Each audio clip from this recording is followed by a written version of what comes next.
நாங்கள் இன்றைக்கு இந்த எல்லப்பட்டிக்கு வந்து விடிய காலையிலே 1 மணி அளவில் வந்து ஒரு 17 வயது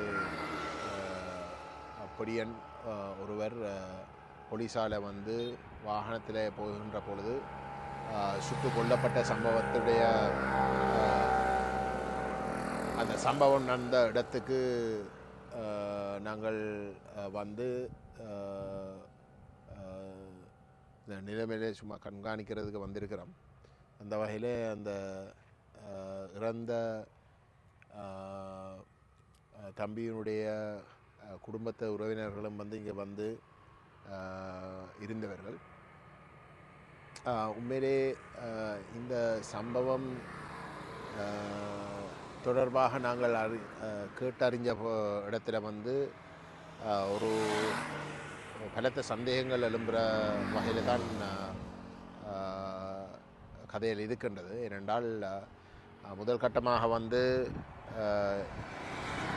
அந்த வாகனத்திலே சென்று கொண்டு இருந்த பொடியல் மாட்டு கடத்தல்களில் வந்து ஈடுபட்டதாக வந்து சொல்லி இருக்கின்ற கதை உண்மையாக இருந்தாலும் சரி, அப்படி சரியாக இருந்தாலும் கூட கேள்வி வந்து ஒரு போர் இல்லாத ஒரு நிலையிலே, எந்த விதமான குழப்பமும் யாழ்ப்பாணத்திலே இல்லாத ஒரு நிலையிலே, ஜனாதிபதி வந்து ரோட்டால் எந்த ஒரு பாதுகாப்பும் இல்லாமல் வந்து சுகமாக வந்து நடந்து கொண்டு போகக்கூடிய ஒரு சூழலில் ஒரு வாகனத்தில் வந்து போகின்றவர்கள் ஏதோ ஒரு காரணத்துக்காக வந்து அதில் நிப்பாட்டாமல் சென்றார்கள் என்றால் அதில் வந்து சுடுற அளவுக்கு வந்து நியாயப்படுத்தலாமா?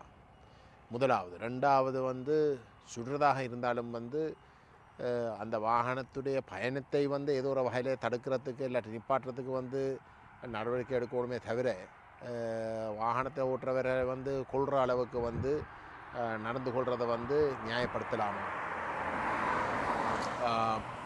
மூன்றாவது விடயம், இங்கு அந்த வாகனம் சுடப்பட்ட அந்த இறந்த நபர் இருந்த வாகனத்துடைய படங்களை நாங்கள் பார்க்கக்கூடியதாக இருந்தது. அந்த படத்தில் வந்து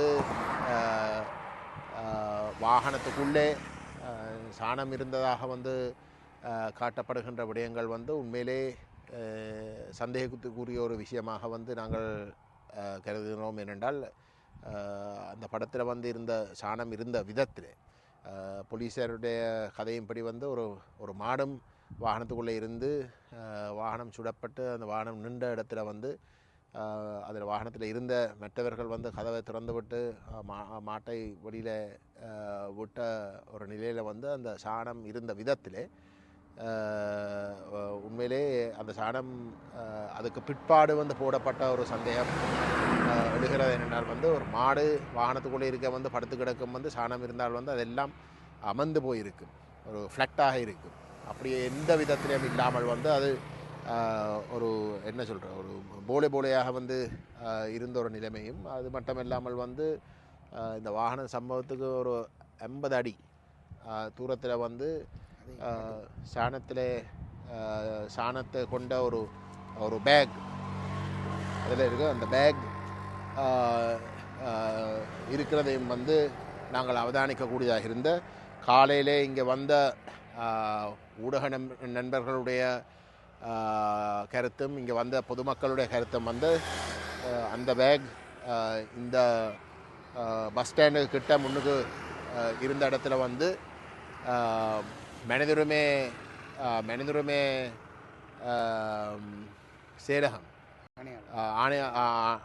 ஆணையாளருடைய உறுப்பினர்கள் இந்த இடத்துக்கு இருந்த இடத்துல வந்து இந்த சாணத்துடைய பேக் காட்டப்பட்ட இடத்துல வந்து அது இப்பொழுது அங்கே எடுத்து வீசப்பட்டு இருக்கின்றது. அது இப்படி பலத்த சந்தேகங்களோடு வந்து நடந்திருக்கிற ஒரு சம்பவத்தை வந்து நாங்கள் ஒரு நம்பக்கூடிய ஒரு விசாரணை நடத்துறதின் ஊடாக மட்டும்தான் உண்மைக்கு நாங்கள் விட்டு செல்லலாம்.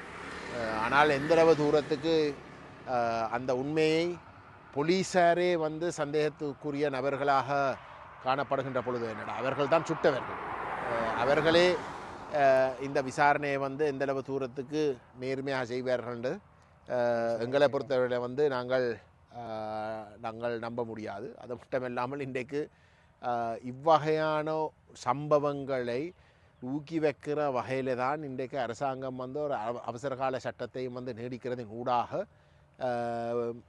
அனுமதிச்சிருக்கு. அவசரகால சட்டம் நீடிக்கிறது வந்து போலீஸ் இராணுவத்துக்கு எல்லாத்துக்கும் வந்து வடகிழக்கில், அது விசேஷமாக வடகிழக்கில் வந்து கொடுக்குற செய்தி என்னென்றால் வந்து ஒரு விசேடமான ஒரு நேரத்தில் வந்து நீங்கள் கடுமையான நடவடிக்கைகள் எடுக்கலாம்ன்றது தான் அந்த செய்தி. ஏனென்றால் வடகிழக்கில் இருக்கக்கூடிய இராணுவம் போலீஸும் வந்து போர்க்காலத்தில் வந்து அவசரகால சட்டத்தை பயன்படுத்தி வந்து எத்தனையோ மோசமான செயல்களை செய்தார்கள்ன்றது வந்து வரலாறு. அதே எண்ணத்தை வந்து கொடுக்குற ஒரு விஷயமாகத்தான் இந்த அவசரகால சட்டம் இருக்கும். அவை இது எல்லாத்தையும் அரசாங்கம் வந்து பொறுப்பெடுக்க வேண்டும். ஏனென்றால் உண்மையிலே போர் இல்லாத நேரத்தில் வந்து ஒரு குற்றம் நடந்தது என்று சொன்னாலும் கூட ஒரு நபரை வந்து சுட்டுக்கொலை செய்கிற அளவுக்கு போலீஸார் வந்து நடந்து கொள்வது வந்து வெண்மையாக கண்டிக்கப்பட வேண்டிய ஒரு விஷயம் என்றதில் வந்து மாட்டுக்கருத்து இருக்க முடியாது.